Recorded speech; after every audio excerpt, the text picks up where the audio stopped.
Everyone, welcome to my vlog. सबैजना सन्चै हुनुहुन्छ होला भन्ने आशको साथमा मेरो नयाँ दिनको सुरुवात गर्दैछु। अनि आज म बौद्ध जान लागेको है। अनि यो चाहिँ मेरो चाहिँ आउटफिट। अब म पुगेपछि देखाउँछु। आज चाहिँ हामी बौद्धतिर छौँ होइन। अनि बौद्धतिर this is my outfit and she is my sister. फेरि भएर म युट्युबमा हालिदिन्छु नि। अनि एज यु नो द बौद्ध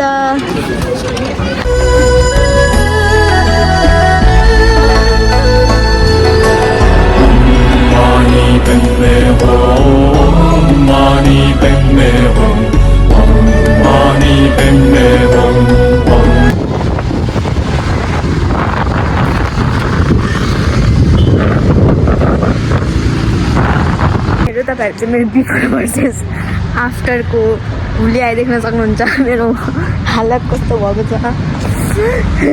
मेरो कपाल के हो यो झन्।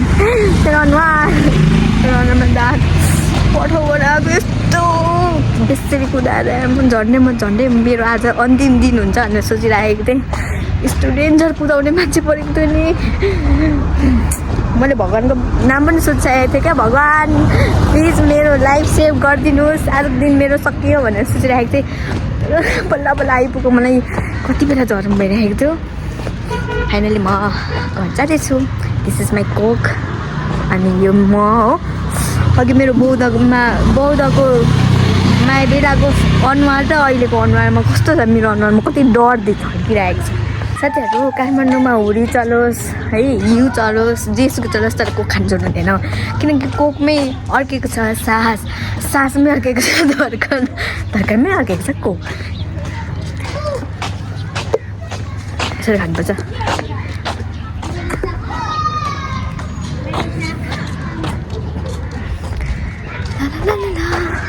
उताबाट आन्टीहरूले हेरिदिन्छ, तर मलाई लात लाग्नु पऱ्यो नि। आजकल त मलाई साँच्चै भनेको लाजै लाग्दैन हौ। के भएको मलाई अस्ति कस्तो लाज लाग्थ्यो है। आजकल त म बिन्दास भइसक्यो। मैले लाज साथ पचाइसकेको छु।